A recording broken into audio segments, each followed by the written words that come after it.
오늘 아침에 또 10시부터 핫한 일이 있어가지고 자 본격적인 정치 해보시죠 시작을 해보도록 하겠습니다. 좀 전에 장도겸 국민의힘 대표가 쇄신안을 발표했잖아요. 이거를 어떻게 봐야 되는지. 그래서 전반적인 게 이기는 변화.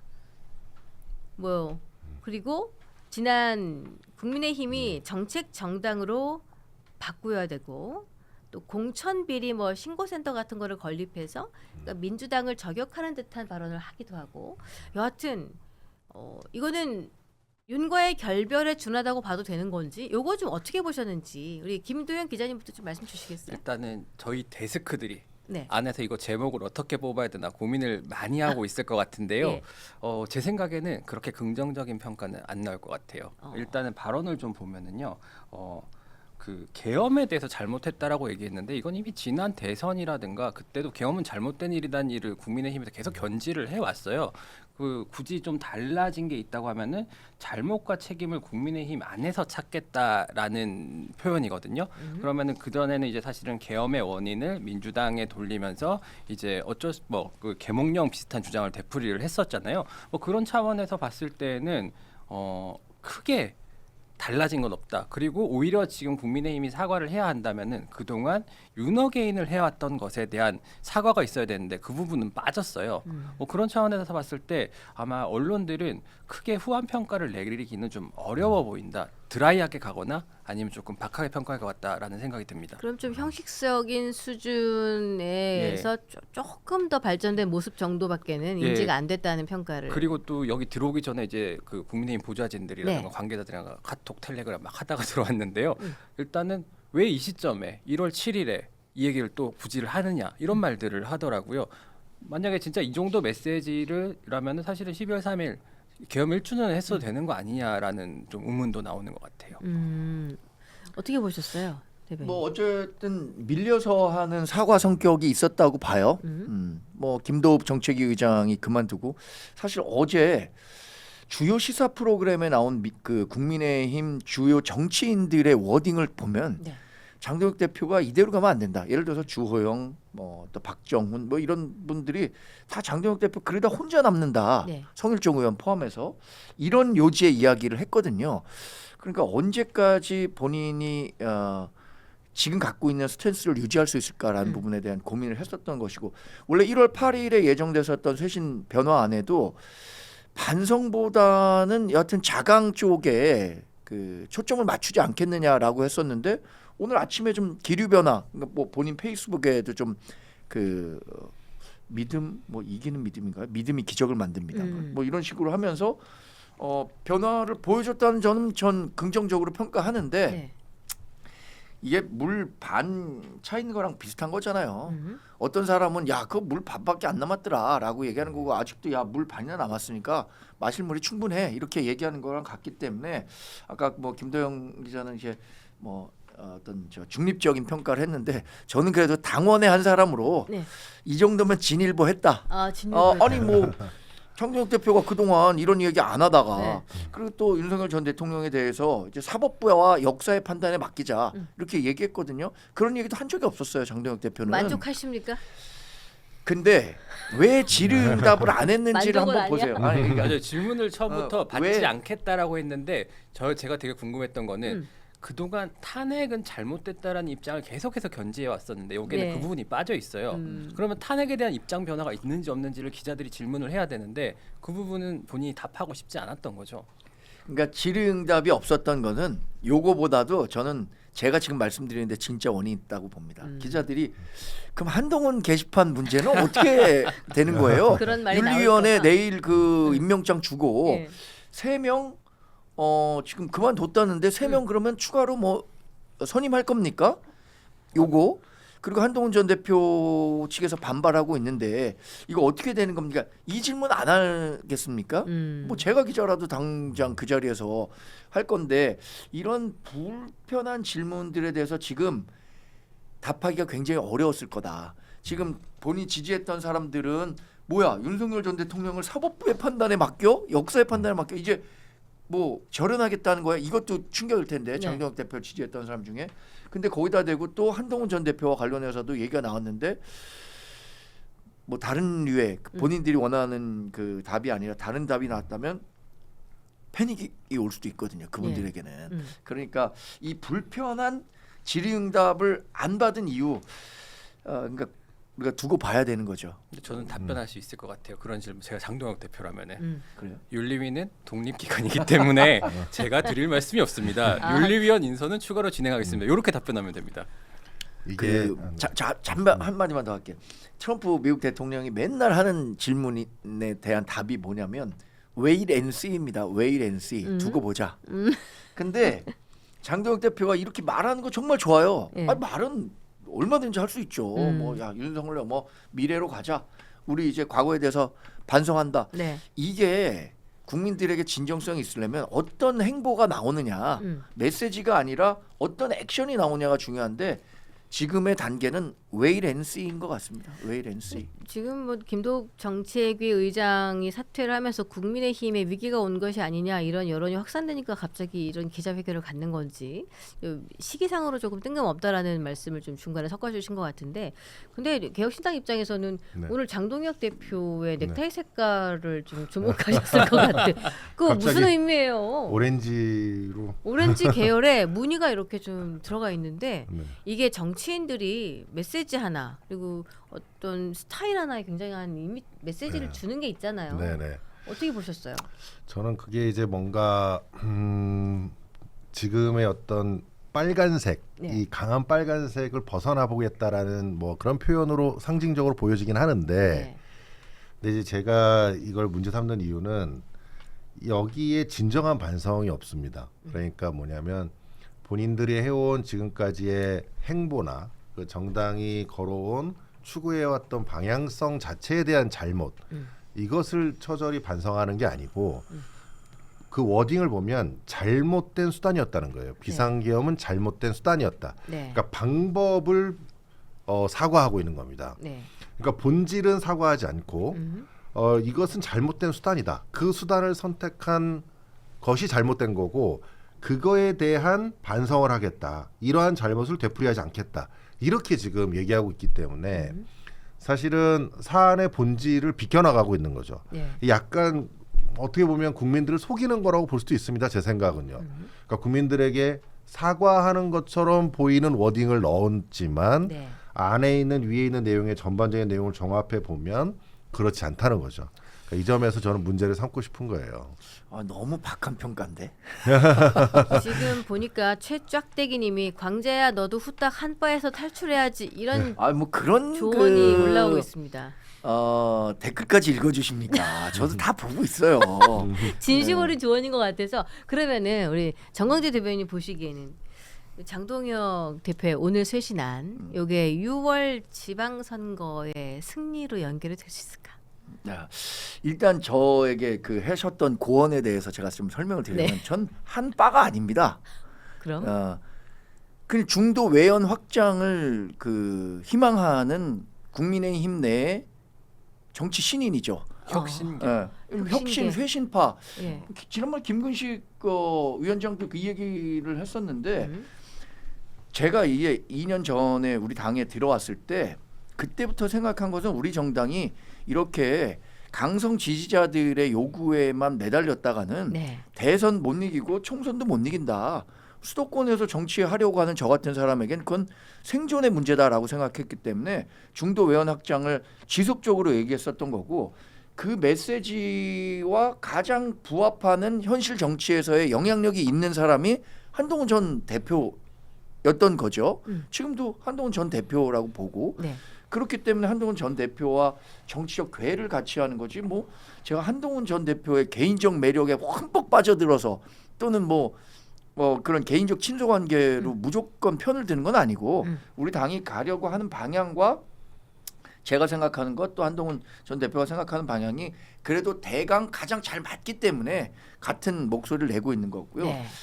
그러면 이런 조치로 우리가 6월 지방선거에서 이길 수 있느냐? 이 지방선거 굉장히 어려워요.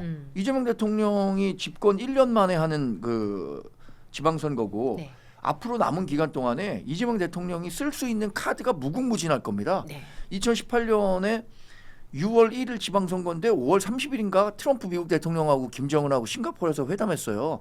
그때 저 기자였는데 야 내일 모레 통일되나?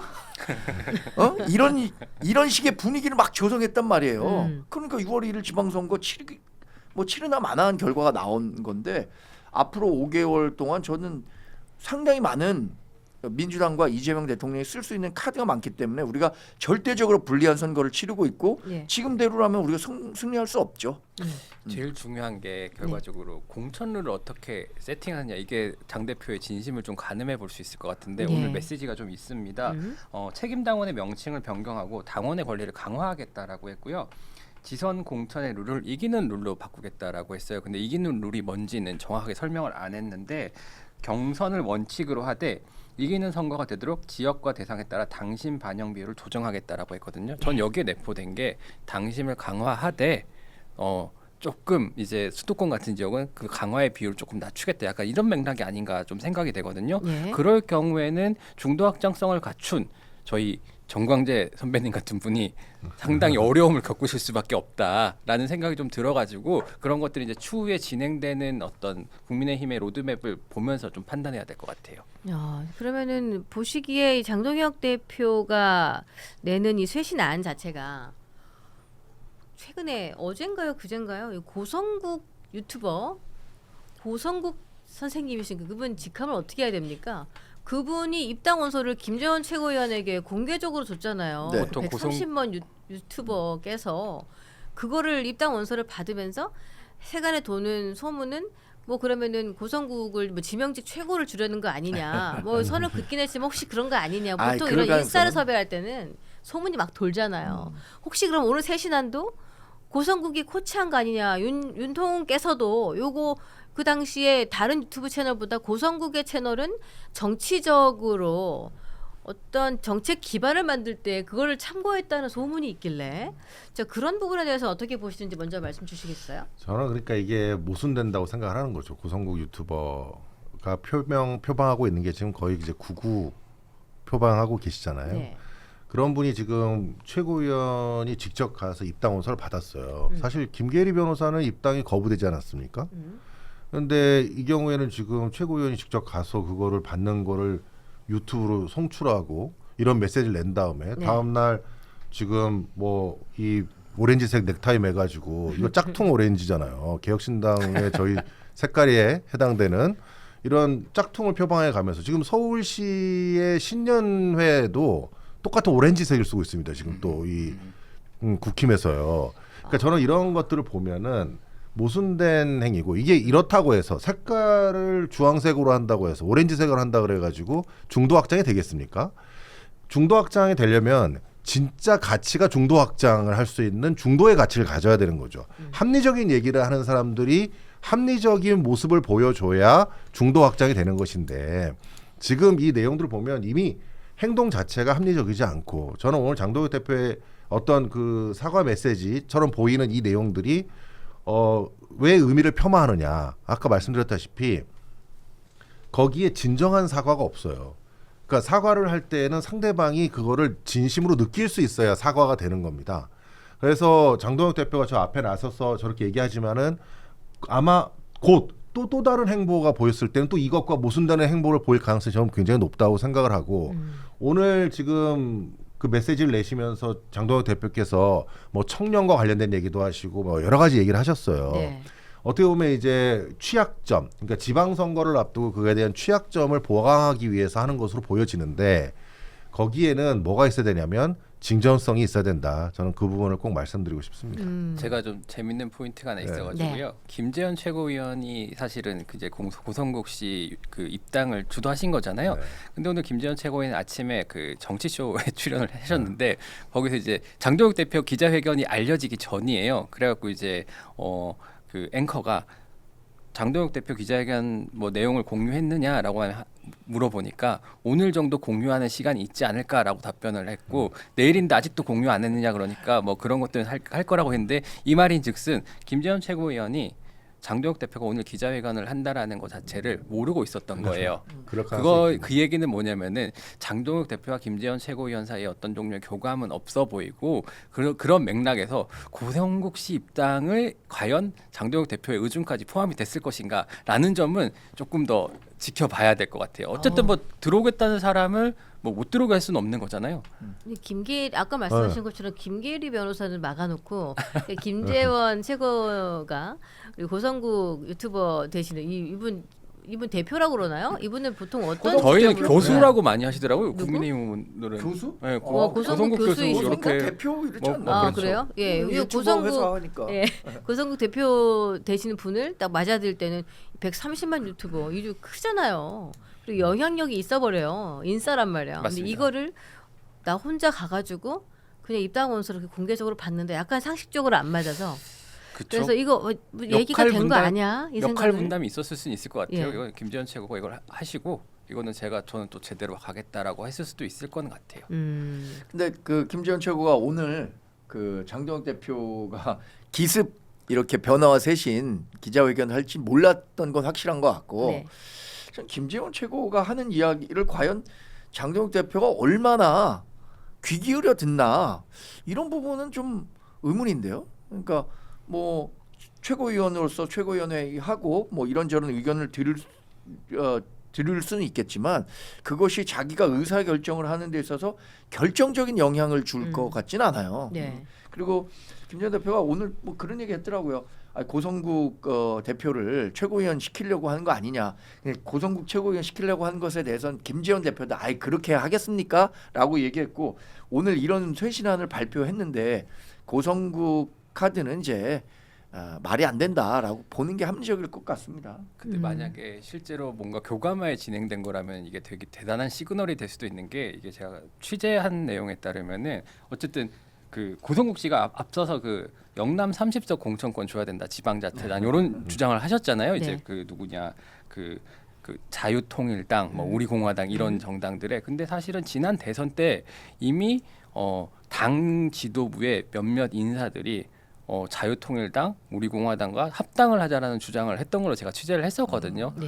근데 뒤에 취재한 거라고 굳이 기사가 되지 않을 것 같아서 안 썼는데 근데 그 중에 그런 주장을 했던 분 중에 하나가 김재현 최고위원으로 알고 있어요. 그러면은 지방선거를 앞두고 정말 우리공화당, 자유통일당 이런 당과 합당까지 추진할 수 있을 것인가? 그럼 공성국 씨를 어떻게 쓰느냐에 또 달린 것 같아요.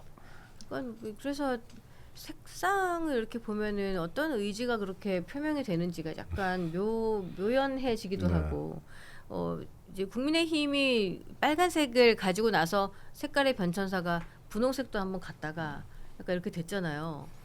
그래서 근데 오늘 그러면 이런 식의 그 색상 얘기를 하니까 개혁신당과 관련해서 우리 지방선거 연대하자.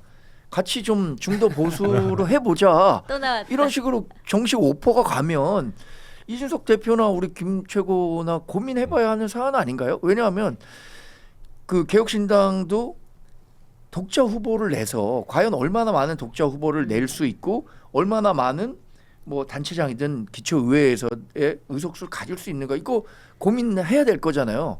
근데 그게 1+1이 적어도 2 이상 그 시너지를 낼 수 있는 거라면 저는 개혁신당 항상 말씀드리지만 우리 뭐 같은 배를 타고 가는 사람들이다 이렇게 생각하거든요. 같은 배 가능하시죠? 여기에 논의의 전제가 거기서 네. 잘못된 거예요. 우리 대변인께서 말씀하신 게 1+1이 2가 돼서 또는 2 이상이 돼야 되는데 2 이상이 돼야 되죠. 그런데 지금까지 해온 국민의힘의 행보, 그다음에 지금까지 해왔던 표방했던 국민의힘이 보수를 대변할 수 있는 정당으로서 지금 의미를 가지느냐, 저는 그렇지 않다고 봐요.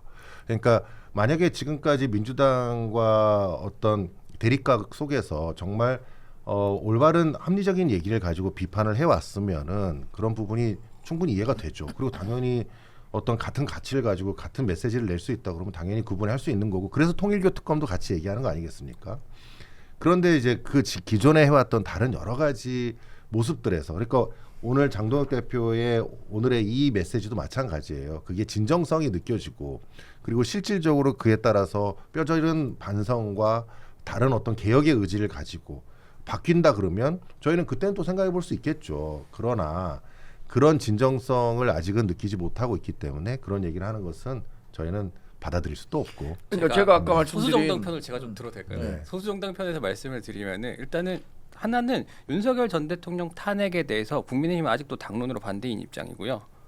그리고 개혁신당은 찬성을 한 입장이에요. 그런 것들이 정리가 안 되면은 개혁신당과 같이 간다는 것 자체가 좀 힘들 것 같고, 또 하나는 이제 정광재 대변인께서 이제 말씀하시기에 어차피 같이 가야 할 당이다라고 말하는 거는 기존의 원래 큰 정당들이 작은 정당의 표를 뺏어올 때 늘 써먹는 수법입니다. 아니 우리 표를 뺏기 위한 게 아니라 같이 살자는 뜻에서 하는 얘기. 늘 필요할 때 러브콜하고. 지난 아니, 대선에서도 같이 살자는. 김문수 후보가 이제 개혁신당 이준석 그 후보의 표를 뺏어오기 위해서 계속 단일하자 이렇게 한 게 그 작은 정당의 사표 심리를 자극해서 그 조금 얼마 안 되는 표 뺏어오려고 하는 거거든요. 일단 할 수 있는 방법이 있어요. 개혁신당으로 단일화하면 됩니다. 그러면은 항상 다 개혁신당은 가능성 극이조고 얘기하시지 여기는 마세요. 이기조고. 아니 왜 못해요? 올바른 가치를 얘기하고 올바른 이념을 얘기하고 정말 합리적인 대안을 제시할 수 있는 거라면은 거기에 맞춰서 국민의힘도 그것들을 포기할 수 있는 용기가 있어야 되는 거예요.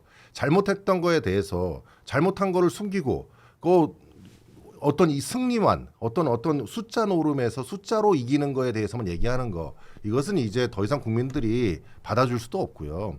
받아주지도 않을 겁니다. 아니 그러니까 아까 말씀드린 것처럼 어떤 전제들이 있어야 한다고 했잖아요. 네. 오늘 장동혁 대표가 내놓은 메시지가 지금 당장의 반향 뭐 이걸 완전히 드라마틱한 변화가 있을 거라고 기대하지 않았을 거예요. 장동혁 대표도. 그러니까 이것을 계기로 다른 방향으로 간다라는 행보들이 나오면 그 전제 조건이 충족될 수도 있다고 보는 거죠. 저는 그런 그 기대감을 갖고 뭐 정치를 하고 있으니까 나중에 한번 우리 김채고랑은 제가 인간적 신뢰관계도 좀 있고. 근데 뭔가 오늘의 쇄신안 자체가 그렇게 확 와닿지 않는다는 느낌이 드는 것 자체가 조금 자기 것을 내려놓고 내 걸 던지고 내가 한번 몸을 던져보겠다. 그래서 불살라서 우리 당을 확 뭔가 앞 뒤가 이렇게 확 뒤바뀌듯이 뭔가 다른 느낌으로 완전히 변하겠다 이런 것들이 없어요. 그럼요. 정치인이 뭐 지방선거에서 서울시장 후보를 내지 않겠다든지 이런 뭐 뼈저린 어떤 반성에 나타내는 핵심적인 좀 표현을 한다든지 그런 게 얼마나 좋겠습니까? 이미 시기가 그러면은. 너무 많이 지나버려서 안타까움을 많이 느끼는 건데, 그래서 뭔가 나를 던져서 바꾸는 그런 느낌 자체가 없어. 그냥 자기 자리 유지하는 그런 게 있으니까 이게 민주당하고 뭐가 다른가 뭐 이런 의견들이 좀 있는 것 같아서 그런 부분에서 아쉬움이 있지 않을까. 장동혁 싶습니다. 대표 입장에서는 그래도 용기를 많이 냈다고 보이는 게, 제가 이제 그 국민의힘 TV에서 이제 네. 그 장동혁 대표의 그 입장문 읽는 걸 제가 봤거든요. 네. 댓글이 올라오잖아요. 처음에는 장동혁 화이팅 뭐 지켜 이렇게 하다가 이제 계엄에 대해서 이렇게 얘기를 하니까 그것조차도 이제 당원들이 볼 때에는 굉장히 큰 상실감을 느꼈나 봐요. 그러니까 이제 그 장동혁 배신이라든가 뭐 이런 말들이 많이 올라오더라고요. 네. 그런 입장이 확 바뀌는 걸 좀 느꼈는데, 어쨌든 간에 본인이 가지고 있던 것들을 어느 정도 조금은 내려놨다, 그 정도 용기는 냈다라고 평가는 하고 싶어요. 네. 근데 저는 진짜 정치를 하면서 왜 보수 정당에만 이렇게 배신자 프레임이 작동하는지 모르겠어요. 민주당에서는 사실 배신자라는 이야기 듣는 사람 많지 않거든요. 뭐 물론 이낙연 전 총리 같은 경우에 워낙 정치적 세가 미미하기 때문에 민주당에서 그냥 아예 그 언급조차 하지 않는 측면도 있지만, 배신 프레임에 갇혀 있는 건 정말 보수인 것 같아요. 예를 들어서 유승민 배신자 프레임에 갇혀서 지금 10년 동안 아무 일도 거의 못 하고 있는 거잖아요. 네. 사실 이준석 대표도 뭐 그런 뭐 프레임에 희생되고 있다 이렇게 봐야 되고, 한동훈 전 대표도 이거 뭐 배신했다 이렇게 얘기를 하는데, 장동혁 대표도 이제 배신자라는 거예요.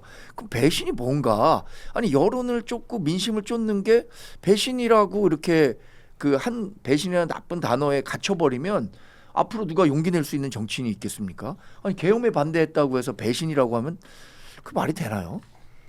그게 대통령이란 상징성 때문인 것 같은데요. 지금 제가 말씀을 듣고 민주당 대통령들과 각을 세웠던 여당 대표들이 누가 있느냐를 곰곰이 짚어봤는데 사실 딱히 떠오르는 게 있진 않아요. 예를 들면 예전에 노무현 전 대통령 시절에 뭐 이제 김근태 의장이라든가 이런 부분이 살짝 이제 당청 관계에 미묘한 균열이 있긴 했지만 지금도 정청래 대표와 이재명 대통령 간의 어떤 미묘한 갈등 포인트들이 있긴 하지만 뭐랄까 그 과거에 저희들이 이제 그 국민의힘 계열의 정당에서 대통령과 싸웠던 그런 정치인들이 있지는 않거든요. 그런 점도 좀 영향을 미치진 않을까 싶어요. 그것과 관련해서 이런 얘기하신 분들이 네. 있더라고요.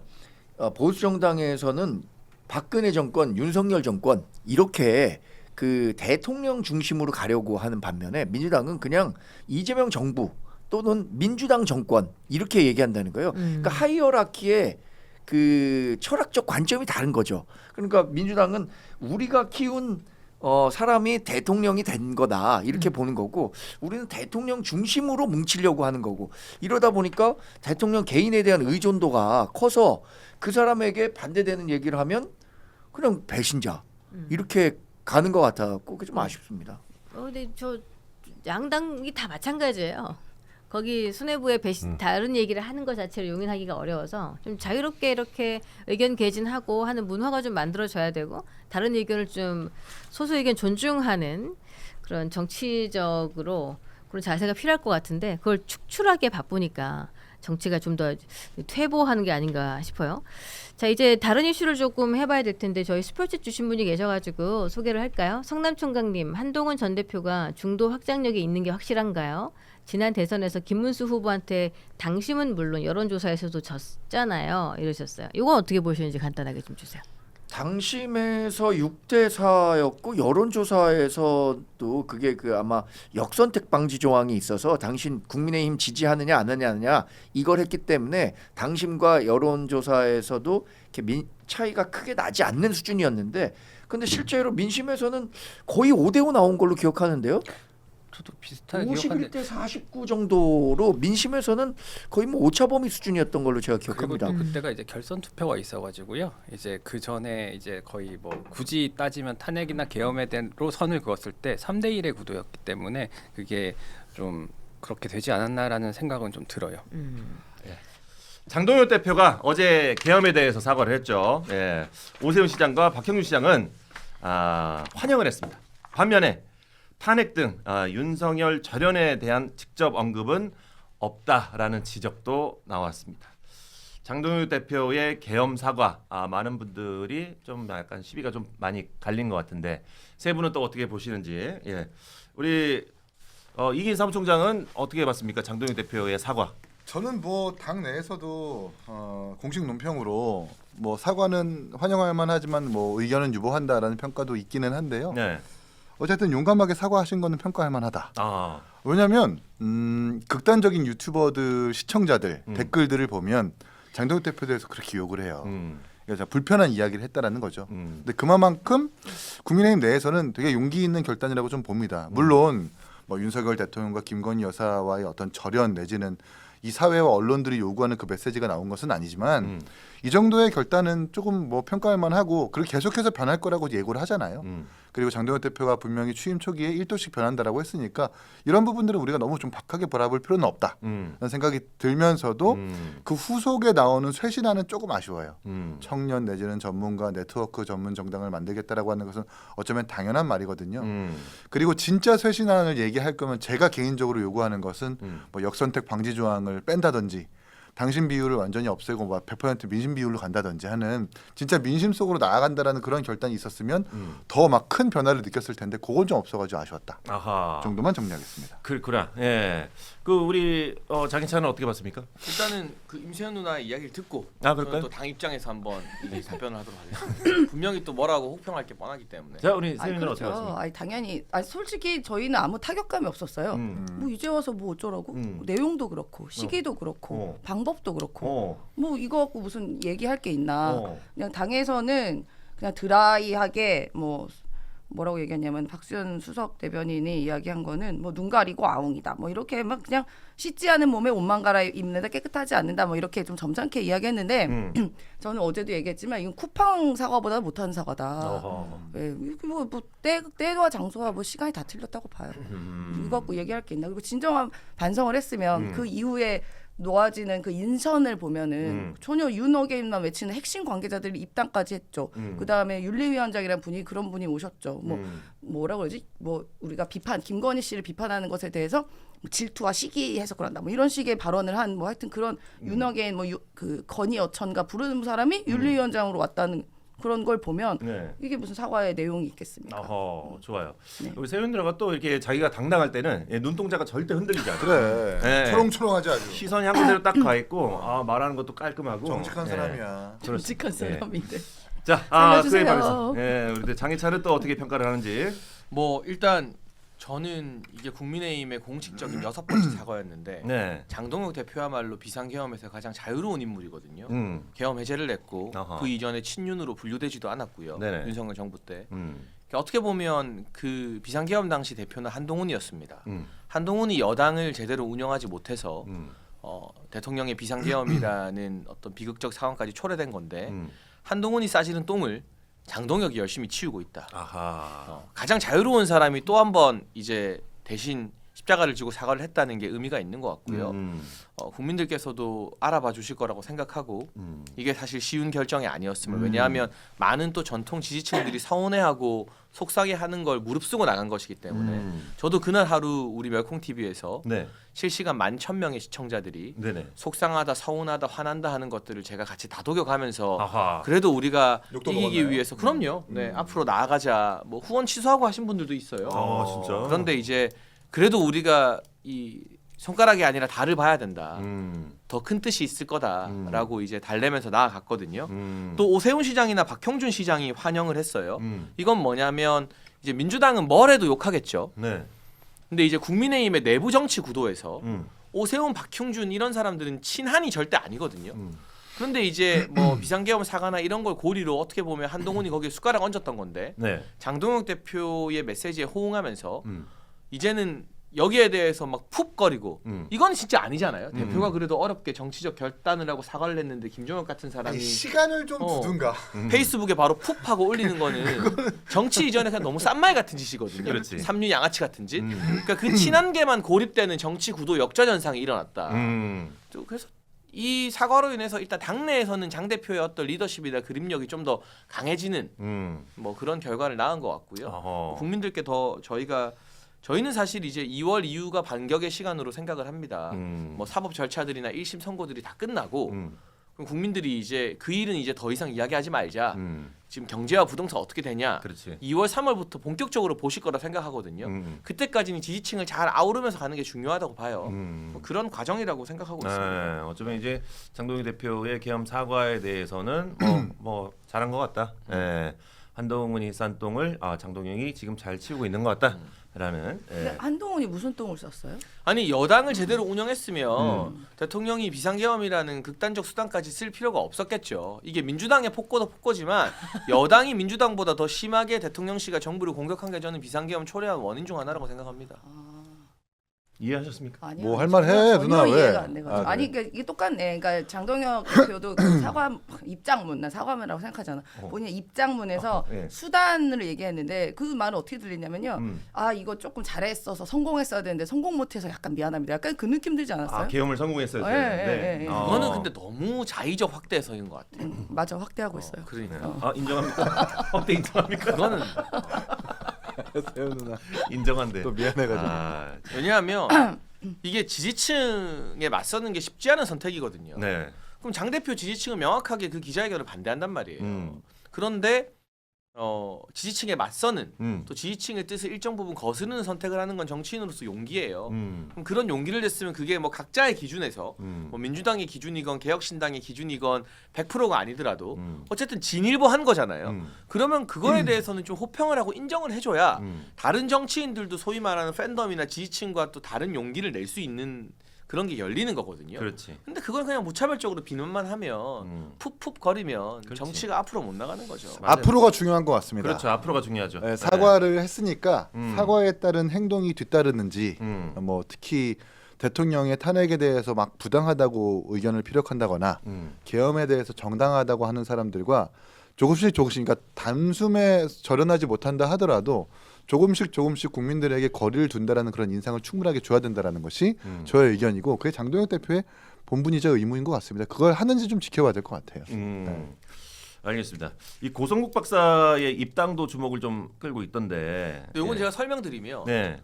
그냥 평당원 입당하는데 뭐 자격 심사나 뭐 이런 게 있지 않아요. 네. 누구든 입당할 수 있어요. 그리고 민주당에서 영향력이 큰 소위 말하는 진보 유튜브, 좌파 유튜버들도 민주당에 입당한 사람들 많습니다. 그걸 막 걸러내고 하지 않아요. 그러니까 중요한 건 어떤 당직이 수여되느냐인데 고성국 박사님부터가 당직을 맡을 의사가 전혀 없고 네. 그냥 우리가 당원 가입 운동, 당원 배가 운동을 하니까 솔선수범하는 차원인 거지. 아하. 이거를 무슨 뭐 지명직 최고위원 맡긴다더라 카더라 친한계에서 퍼뜨렸는데 아니잖아요. 조강한 남양주 시장으로 바로 발표했잖아요. 네. 그러니까 이게 좀 그 평당원 입당에 물론 고 박사님이 유명한 분이라서 그런 건 있겠지만 너무 지나친 정치적 의미를 부여할 필요는 없다고 봐요. 뭐 크게 신경 안 써도 된다. 알겠습니다. 근데 예전에 이제 윤석열 정권 시절에 그 윤석열 대통령이 당시에 그 고성국 씨 의견을 굉장히 많이 청취하고 그걸 네. 국정 운영에 많이 반영한다. 네. 실제로 통화도 많이 하고 초대도 많이 받는다. 이런 얘기도 있었더라고요. 네. 근데 뭐 아무리 고 박사님이 뭐 정치적 조언을 하고 한들 김어준만 하겠습니까? 김어준이 민주당에 끼치는 영향력만 하겠습니까? 아유. 그러니까 저는 아니 그렇게 김어준 씨는 동일선상에서 이재명 비교하면 대통령이랑 직접 통화하고 뭐 이런 거 아니에요? 아니 거기에 전혀, 국회의원들이 전혀. 쭈루루 앞에 앉아가지고 큰절하고 막 에이, 그러잖아요. 무슨 저희는 큰절을 그런 해, 유튜브 김어준 없어요. 씨. 김어준 씨 뭐 그리고 이동영 작가 이런 분들 좌파 유튜버 거두들이 이재명 대통령이랑 직접 통화하잖아요. 통화 그건 다 알려진 사실이잖아요. 아 그런가요? 네. 그러니까 몰랐네.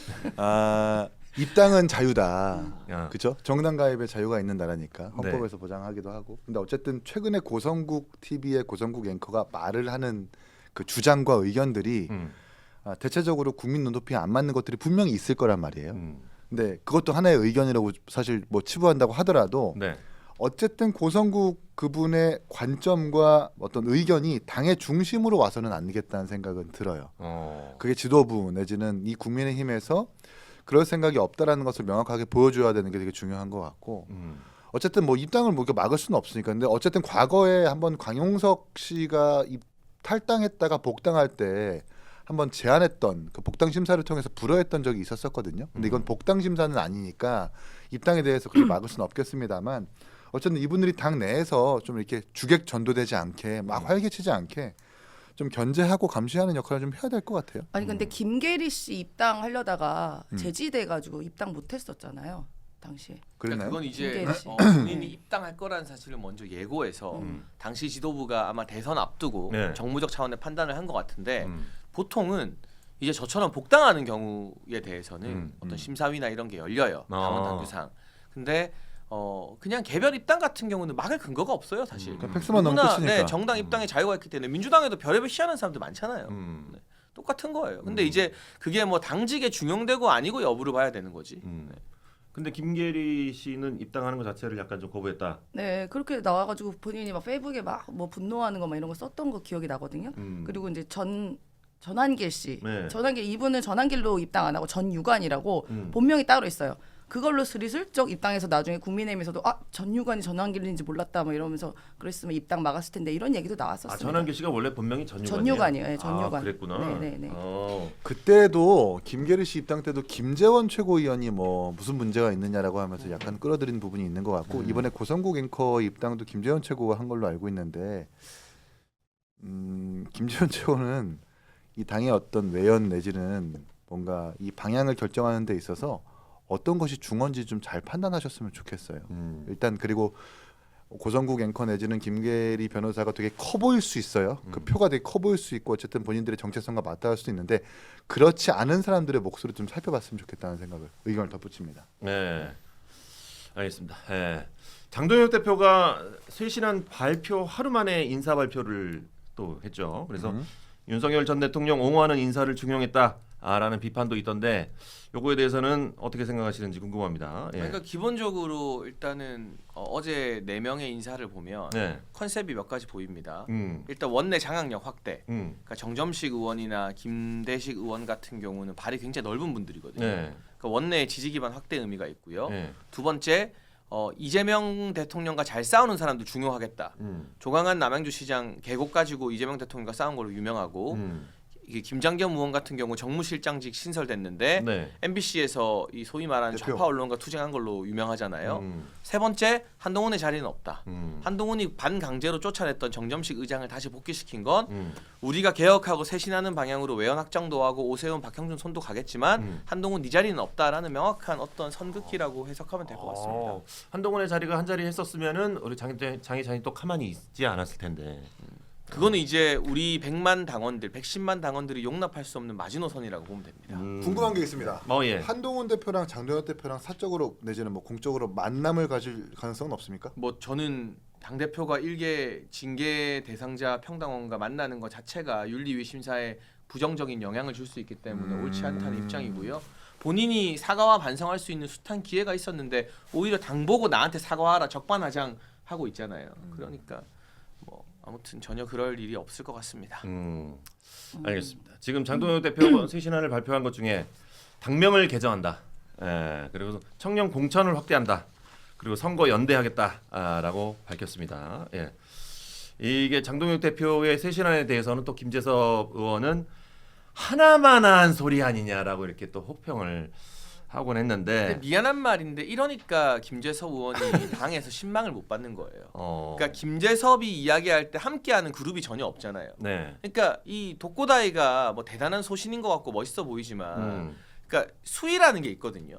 적어도 어려운 결단을 했고 지지층의 반발을 무릅쓰고 했으면 오세훈 시장이나 박형준 시장 정도는 아니더라도 이 할 말 안 할 말의 수위를 가려야 돼요.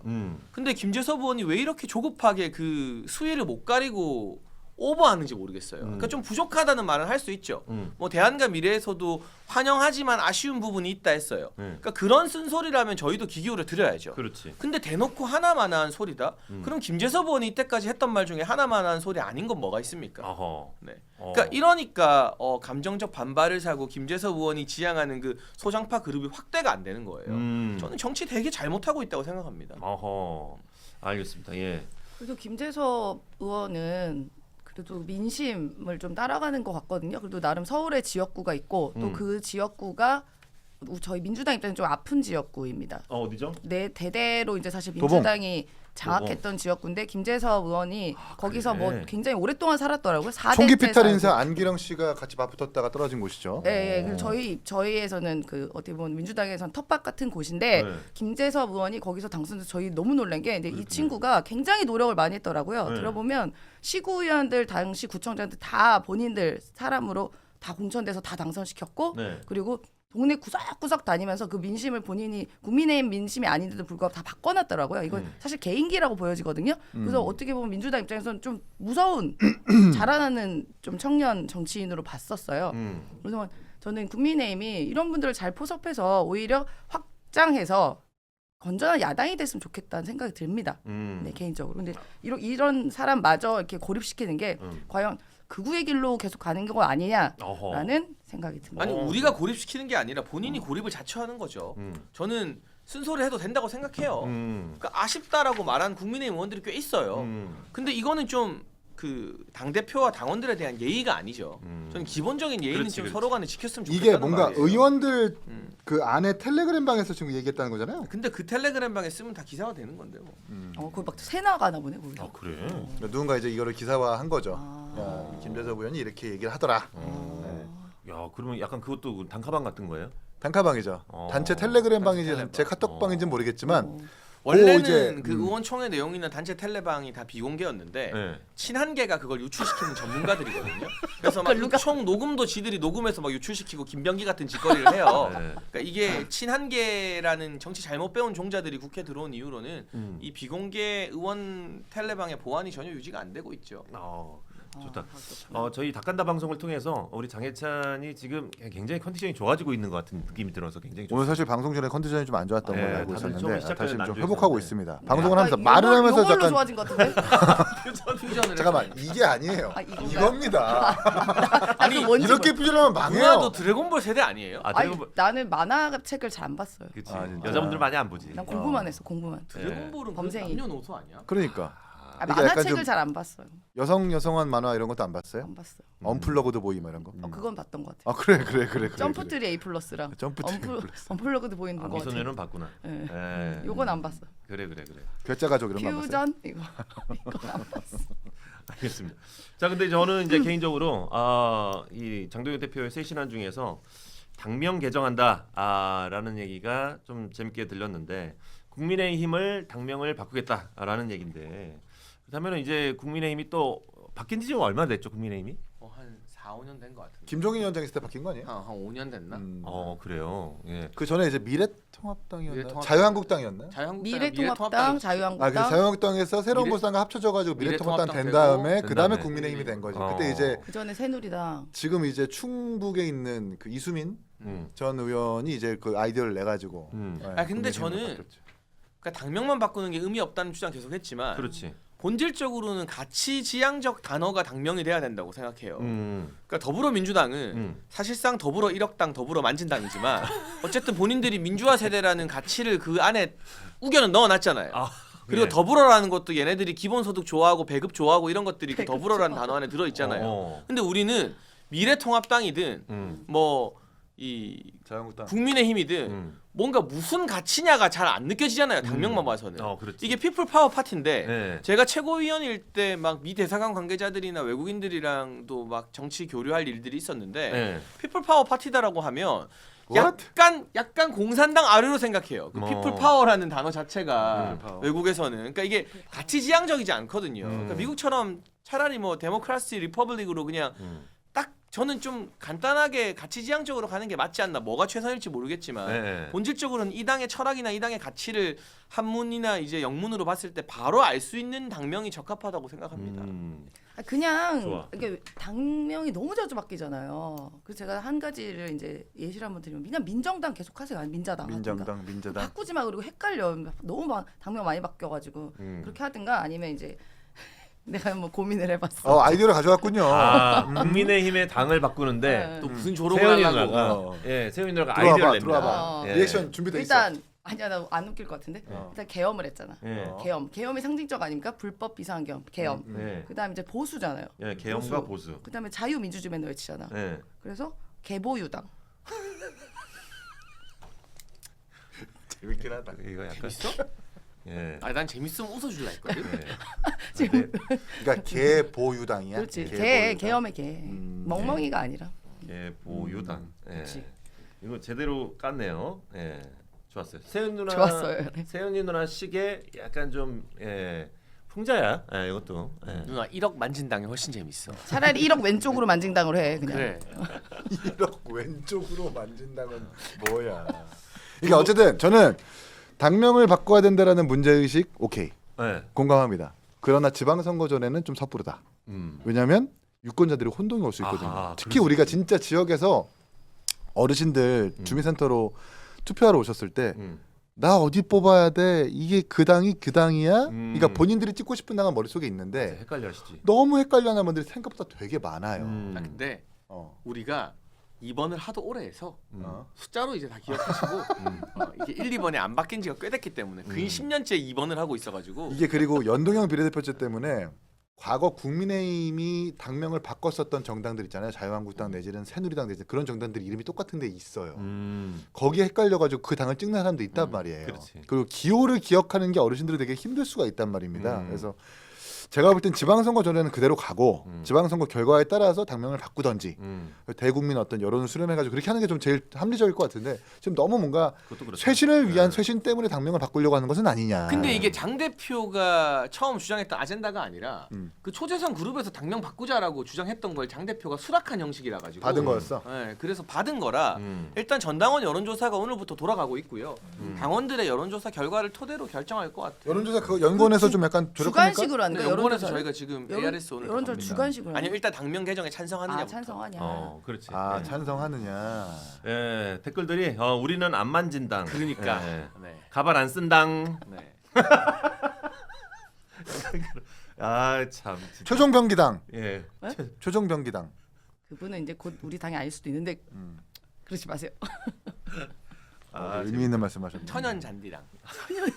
왜냐면 이호선 위원장이 인조 잔디, 천연 잔디 이야기했기 때문에. 그래요? 네, 알겠습니다. 뭐 우리 장희찬 부원장은 뭐 추천해줄 만한 뭐 당 이름 있습니까? 뭐 저는 아까 말했던 것처럼 가치가 들어갔으면 좋겠고 네. 철학이 들어갔으면 좋겠는데 여러 가지 고민을 좀 해봐야죠. 오케이, 알겠습니다. 근데 한편으로는 국민의힘이란 당명 바꾸는 건 전 찬성해요. 한편으로는 왜 그러냐면 저희가 어떤 말을 할 때 이거는 국민의힘 덕분입니다. 국민들의 힘, 그러니까 우리 국민들. 근데 국민의힘 덕분입니다 하다 보면 조당 이름이잖아요. 네. 그래서 그 말을 피하려고 되게 많이 노력을 해야 되거든요. 그럴 수 있지. 네. 그래서 한편으로는 좀 그거는 뭐 찬성. 상대 진영에서 사실 그 힘이라고 하는 게 되게 일반적으로 쓰이는 단어라서 그죠. 네. 그 단어 일부러 피하려고 노력한다는 말씀이신 거죠? 국민의힘 우리가 국민의힘 덕분이에요. 이런 얘기 되게 많이 하거든요. 저는 그런 생각도 해봤어요. 국민의힘 네 글자 중에 그 중간에 있는 민의가 뽑아내면 네. 민의를 받든다는 뜻도 되는 거잖아요. 어떻게든 활용이 되게 전 좋은 당명이라고 봤는데 그럼 굳이 바꾼다고 하니까 뭐 안타깝죠. 그러니까 뭐 국민도 있고 힘도 있고 그 중간에 민의도 민의가 있고. 있다. 뭐 이렇게 활용할 수도 있는 거잖아요. 민도 있고, 그럼 힘도 개혁신당도 있고, 그러면 혁신도 혁신이 있고, 있는 거죠. 개도 있고. 개도 있고.